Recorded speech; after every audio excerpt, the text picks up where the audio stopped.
But Wilder Ortiz 2 announcement imminent per Keith Deck for Las Vegas, November 23rd. And on top of that, guys, Showtime is expected to distribute the Wilder Ortiz rematch. It's time to put down the conspiracy theories, take off the tinfoil, guys. Showtime is still in boxing, it seems. But to this point, I was pretty sure, not pretty sure, I was like 60 to 75% sure that Showtime was going to get the fight. There was a decent possibility, though, that Fox could get it. What it does say is that what this news says about this fight being on Showtime most likely, and it's expected to be, and the announcement's supposed to be happening at any point.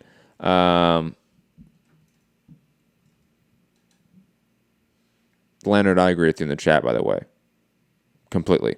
I don't see it. I don't see the numbers tracking for why people think he is what he is. I don't see it. But digressing from that point.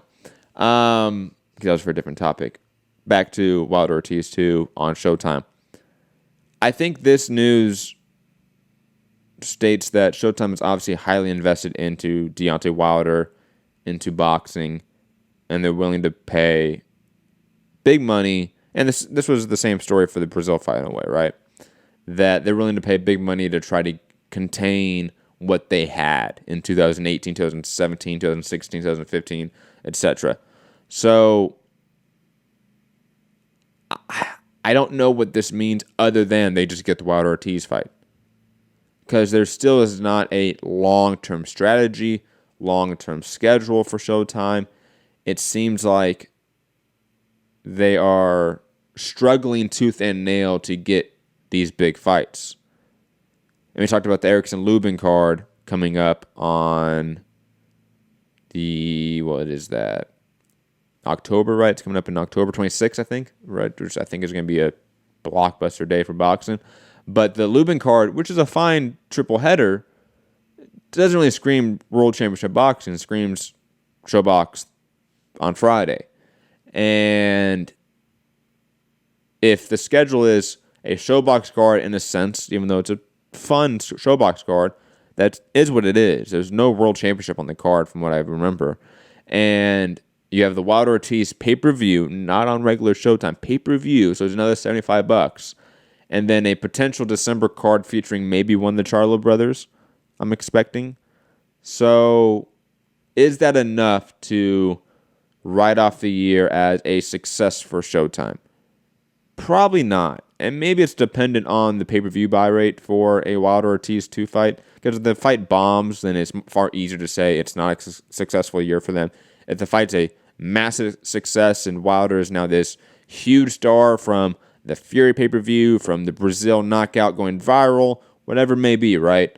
That we see a 400, 500,000 pay-per-view buy rate for the fight, right? And we go, wow, that's impressive for a fight that was originally free on Showtime Premium Cable, though. And I think for a lot of people, wasn't really thought of as a pay-per-view fight. But if it doesn't do that, or if it even does a middling number of like 200, 300,000, what do you say of Showtime this year? And I asked this question, I think, to Robin Fu on, maybe not the last show, but the show before. And I think most of us had the answer that, it's not a successful year. And I think that's the easy answer. But I think it's the right answer. Don't get me wrong. I think it's the right answer.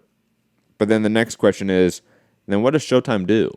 Like, how does Showtime combat this current market, which is completely different than the market they dominated in 2018?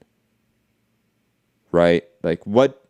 Like, for those in the chat, like, we have, I think, really smart fans in the chat. Lunatic, Len Sterling, Rob, I know you're listening. Like, I really want to hear, like, some thoughts. Like, how can Showtime course correct for this? Do they even course correct? Should they just give up right now, in a sense? I know we have some maybe Showtime haters like Rob in the chat, but try to think objectively here. Like, how does Showtime fix this issue? Because I do think it's an issue. Even though they are getting the Wilder Ortiz fight, all that really puts off is the Showtime boxing is dead conversation. It does. It puts that off for now. But the conversation now shifts to, okay, well, how does Showtime improve? Because this was obviously not a banner year for them. It was obviously a year that received a lot of criticism, a lot of media criticism, a lot of fan criticism. How do they adjust to that? How do they fix, again, the issue that is 2019? Somebody asking about the turnaround from November to February. I don't think it's going to be February for the Fury fight. I think that was a targeted date probably. But like most like bout agreements, like you could have like a provisional bout agreement be signed, but not the full contract be signed. You could have a provisional date be in there, but that be amended later on. Lunatic saying it's a tricky road for Showtime.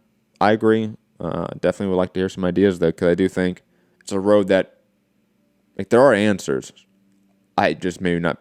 I don't think I can think of them right now, because what I'm really thinking of is that they abandon boxing and go towards MMA, and I know that might be a hot topic issue, but Bellator MMA, which is owned by Viacom, and Viacom now merging with CBS, which owns Showtime. Scott Coker, the former head of Strikeforce MMA, which was originally on Showtime, and that produced stars like Ronda Rousey, Luke Rockhold, Nick Diaz for a time, a lot of big names, and Daniel Cormier, for example. But is that the right answer to like Showtime Sports? Is to abandon Showtime Boxing and then reinvest into Bellator MMA and then Showtime MMA again?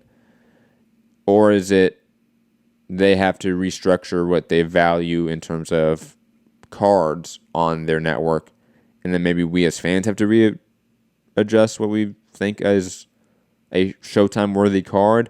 I don't know. It's a weird case, because what they're battling now is their own distributor, right? Like, or not really distributor, because they're in a sense the distributor, but their own supplier, right? When in PBC, which they supply the content, they supply the fights, but they're now competing with their own supplier because their supplier is using two different distributors in Fox and Showtime.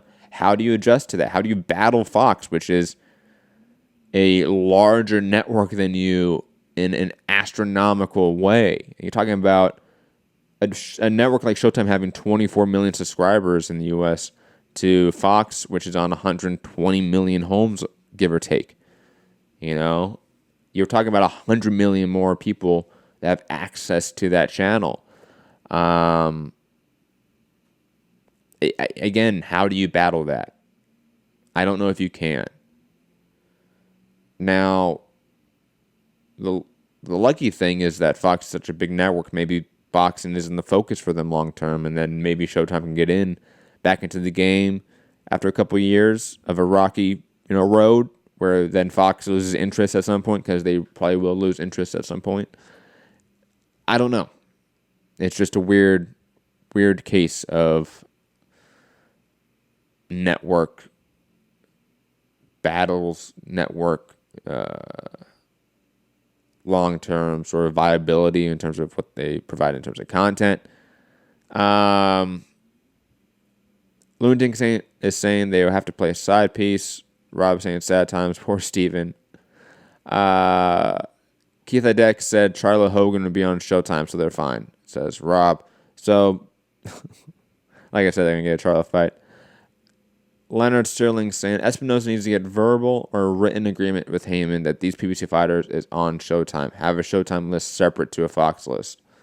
Damn, that's going to be impossible. Lunatic saying they would have to accept their new role, a couple of marquee fights a year, and a lot of cheap filler.